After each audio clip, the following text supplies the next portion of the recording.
వాళ్ళ కొట్లాటలు సదిరి చెప్పలేని మగని తిప్పలే తిప్పలు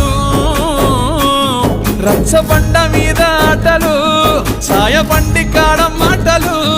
వచ్చిపోయేటోళ్ళ మందలించుకునే సంగతే